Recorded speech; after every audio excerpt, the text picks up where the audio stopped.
Gayunpaman, ang pader ay nag-ugas sa impact. Ang tagpong ito ay nakagulat kay Mia ng labis.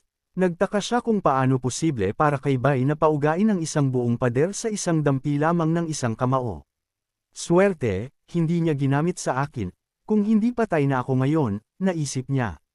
Sa kabilang panig, si Bai ay natutuwa sa kanyang bagong lakas. Naisip niya na kung maaari niyang kontrolin ang lahat ng kanyang mga muscles, hindi na babanggitin ang paglalabas ng puwersa sa pagitan ng kanilang mga laki. Kung gayon, kahit nasa loob ng isang hibla ng buhok, maaari siyang maghagis ng isang full-force punch. Habang lumingon siya, napansin ni Bai na si Mia ay labis na namumula. Ngunit nang tanungin niya, sumagot si Mia na wala lang iyon. Nang marinig ito, sinabi ni Bai kay Mia na manguna sa daan patungo sa lugar ng anatomy teacher dahil tapos na siya sa research laboratory. Di nagtagal, sila ay nasa koridor ng Virus Research Institute basement at sa unahan nila ay ang entrada sa incineration room. Gayunpaman, dahil sa kakulangan ng kuryente sa basement, ang koridor ay madilim. Ang naramdaman ay lubos na nakatakot kay Mia. Kaya habang nagrereklamo siya tungkol dito kay Bai, sinabi lang niya sa kanya na tumigil sa paglalakad, narating na nila ang kanilang destinasyon. Nararamdaman niya ito. Ngunit kasabay nito nang marinig ito ni Mia, bumangga ang ulo niya kay Bai. Binuksan ang pinto, binalaan ni Bai si Mia sa pangalawang pagkakataon na maghintay sa koridor at sa ilalim ng anumang pagkakataon ay hindi siya dapat pumasok. At bagaman takot siya, nag-aatubili siyang sumang-ayon. Habang pumasok si Bai sa silid, agad siyang inaabisuhan ng sistema. Tinanong ng sistema si Bai na kumpirmahin ang kanyang pagpasok sa Dungeon of Instance, ang cooling incinerator. Mayroon ding isang inirekomendang level na mula 5 hanggang 10. Kaya sa isang tiwala ng ngiti, ang tugon ni Bai ay oo. Sa pagkumpirma, inaabisuhan ng sistema si Bai na ang isang matagumpay na pagkumpleto ng instance dungeon ay gagawin ng dungeon na umiiral ng permanente. Ngunit kung hindi ito nalinis sa loob ng 2 araw, ito ay permanenteng mawawala. Nakita ito, napagtanto ni Bai na ito ang dahilan kung bakit hindi pa niya naririnig ang dungeon na ito noon sa kanyang nakaraang buhay. Bigla, ang mga bangkay doon ay nagsimulang gumalaw. Nakita ito, inihanda ni Bai ang sarili, inaktibo ang kanyang bone claw skill. Agad pagkatapos, ang mga patay na katawan ay biglang nagising na may isa pa na gumagapang sa kisame. Tila ang mga bangkay ay nag-mutate, na ginagawa silang mas malakas at mas agile. Kumuha si Bai ng isang defensive stance, ang kanyang tingin ay gumagalaw pabalik-balik sa pagitan ng 2 mutated bahagi 05 na bangkay. Nakakagulat na sapat, ang dalawa ay hindi sumalakay ng sabay-sabay. Ang isa sa lupa ay ang unang sumugod patungo kay Bai, ngunit sa sandaling pumasok ito sa isang distansya ng pag-atake, si Bai nang walang pag-aalinlangan ay hiwain ang dibdib nito gamit ang kanyang bone claws. Ang atake ay napakabilis at mabangis na ang mutated corpse ay namatay agad. Inabisuhan siya ng sistema na nagkamit siya ng 400 experience points para sa pagpatay ng isang level 5 resurrected body. Nakita ito, ang isa pa sa kisame ay binuksan ang bibig nito at sumipsip ng isang malaking dami ng hangin, pagkatapos ay pinakawalan ito sa isang thunderstorm-like attack kay Bai. Ngunit dahil sa mabilis na paggalaw ni Bai, siya ay walang kahirap-hirap na lumipat sa gilid, iniwasan ang pag-atake ng may kadalian. Nauunawaan na niya kung bakit hindi sila sumalakay ng magkasama kanina. Tila ang atake ngayon ay nangangailangan ng ilang oras upang ma-activate. At bagaman ang atake ay maaaring masyadong mabagal, wala si Bai intensyon na maglaro muna. Kaya sa isang higanteng lundag, ginawa niya ang kanyang daan patungo sa mutated corpse sa kisame. At habang isang ngiti ang gumapang sa kanyang labi, sinabi niya dito na bumalik sa impyerno. Kaya gamit ang kanyang heavy hammer, naghatid siya ng isang napakalaking gut-wrenching punch, na pumapatay dito agad. Muli, inaabisuhan siya ng sistema. Sa pagkakataong ito, nagkamit siya ng 1,000 experience points para sa pagpatay ng isang level 7 splicer infant spider. Nakita ang system prompt, si Bai ay natutuwa habang gumawa siya ng isang matibay na landing. Naisip niya na ang instant dungeon na ito ay talagang espesyal. Nagkaroon ito ng maraming experience points na naghihintay na anihin. Sa sandaling iyon, ang natitirang mga bangkay ay nag-mutate habang nagising sila. Ang kanilang tingin ay nakatuon kay Bai na may matindi na killing intent. Bukod pa rito, ang pinto ng machine's incinerating chamber ay paulit-ulit na hinahampas mula sa loob. Sa kabilang panig, si Bai ay nasa sabik na nakita ang bagong pag-unlad na ito. Hinimok niya sila na magmadali at sugurin na siya. The more the merrier. Gayunpaman, ang kanilang mabagal na paggalaw ay nagpasya kay Bai na sumalakay muna. Sa kanyang mabilis na paggalaw, madaling hinarap ni Bai sila, na nagkamit ng 7,400 experience points sa proseso. Inudyukan ng sistema si Bai na nag-level up siya sa 4 at nagkamit ng 2 free attribute points. Lumapit si Bai sa incinerating chamber at tinawag ang boss, ang iyong mga alipores ay patay na lahat. Bakit hindi ka lumabas? O gusto mo ba akong tulungan kang lumabas? Bigla, isang malakas na putok ang tumunog, at kasama nito, ang pinto ng machine's incinerating chamber ay sumabog na bukas. Si Bai ay agad na alerto. Ang kanyang tingin ay nakatuon sa kung ano ang nasa harap niya. Sa incinerating chamber ay isang napakalaking meat-like monster. Ang biglaang paglabas ay nagparamdam kay Bai ng hindi komportable. Nagtaka siya kung paano posible para sa meat-like monster na magdulot ng ganoong malakas na pakiramdam ng panganib sa kanya. Ito ay nagudyok sa kanya na mabilis na kumilos upang alisin ang monster bago ito mag-evolve pa. Kaya nang walang pag-aalinlangan, si Bai ay naglunsad ng isang atake. Gayunpaman, mabilis na hinaranggan ng monster ito gamit ang isang kamay. Si Bai ay walang takot at sinundan ito ng isang pagtatangka na mahawa ang monster sa kanyang evolved flu virus. Ngunit inaabisuhan siya ng sistema na ang skill ay walang epekto sa target. Kaya habang ang meat-like monster ay ganap na lumabas mula sa machine, nag-transform ito at gumanti sa isang malakas na suntok na nagpadala kay Bai na lumilipad at bumagsak sa isang pader, na nakadent dito ng labis. Nakita ang bagong pag-unlad na ito, si Bai ay kakaiba na nasa sabik. Hindi pa siya nakapaglaban ng todo mula noong muling ipinanganak siya. Ngunit ngayon, ang pag-asa na magawa iyon laban kay Biomaniac ay magiging matalas sa kanyang mga kamay at paa na naging kalaw-angin sa loob ng nakaraang ilang araw. Binanggit din niya ang pagpapagamit kay Biomaniac upang ibalik ang kaunting kanyang lakas.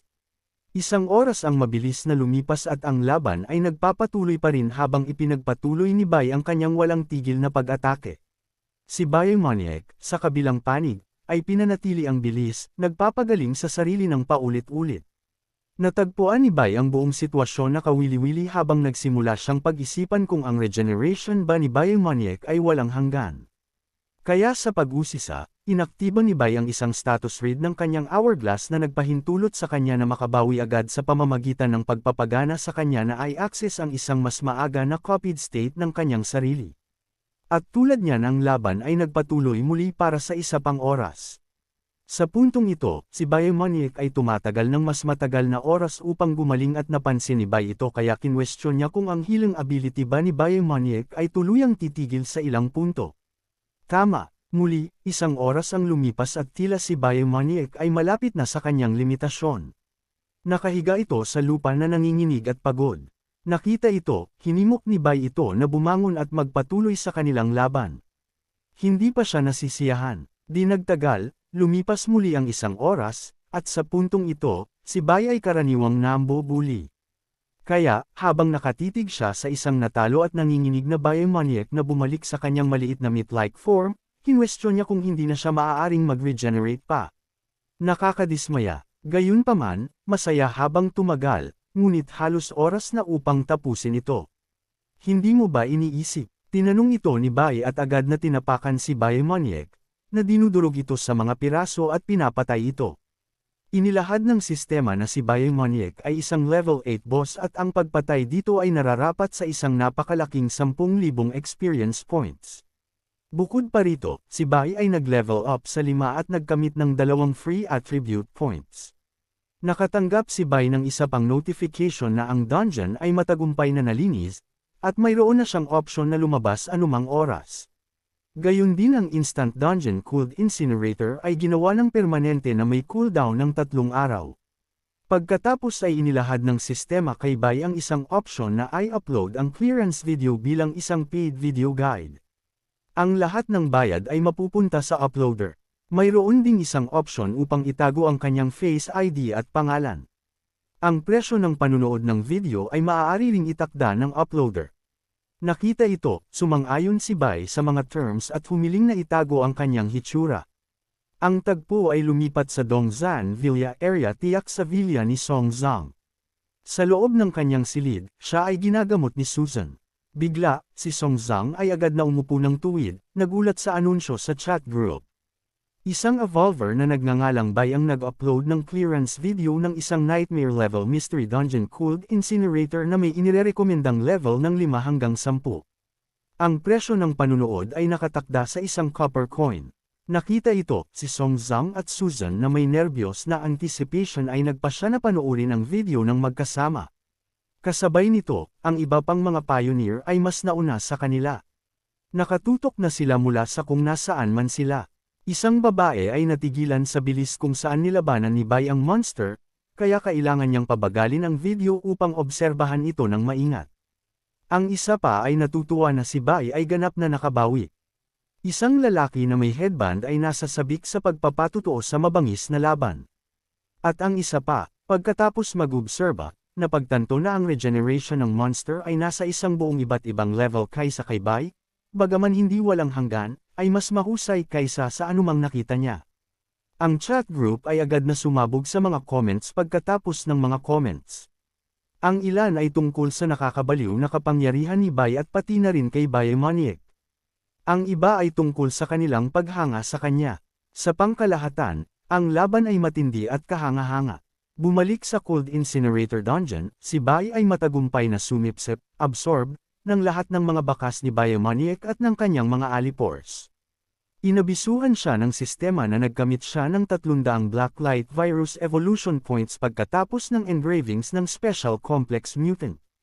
Tila ang Blacklight Virus ay nagkaroon ng sarili nitong evolution points, na iba sa virus points ng talent. Sa kanyang kasalukuyang mga resources, nangangahulugan ito na si Bai ay maaari lamang mag-evolve ng mga abilities at skills ng Blacklight Virus. Sa pagkakaunawa nito, si Bai ay talagang natutuwa sa impormasyon. Ipinakita ng sistema na sa kanyang evolution ng kanyang Blacklight Virus, ang kanyang recovery speed ay tumaas ng 300%. Nakuha rin niya ang Grade A passive ability skill ni Biomaniac, Cell Regeneration, at ito ay na-trigger ng kanyang Blacklight Virus. Ang skill na ito ay nagpahintulot sa kanya na gumamit ng isang tiyak na dami ng kanyang stamina o iba pang energy upang mag-regenerate ng mabilis hanggat maaari. Kasama ang isang putol na paa. Ang skill ay maaari ring i-on o i-off. Alam na mayroong isang mababa na probability ng pagkuha ng isang passive skill, lalo na ng isang A-level skill. Si Bai ay natutuwa sa kanyang sarili. Pagkatapos, sa wakas, oras na para suriin niya kung ano ang ibinasura, drop ng Nightmare level boss. Sa harap ni Bai ay 3 gintong rewards na ibinasura. Ang unang reward na kinuha ni Bai ay isang scroll, isang unique A-level Biodemon Professional Scroll. Ito ay isang evil profession na sumisipsip ng iba pang mga buhay na nilalang upang mapabuti ang sarili at may ability na pasiglahin ang sarili nitong mga cells upang lubos na mapahusay ang lakas at recovery capabilities nito.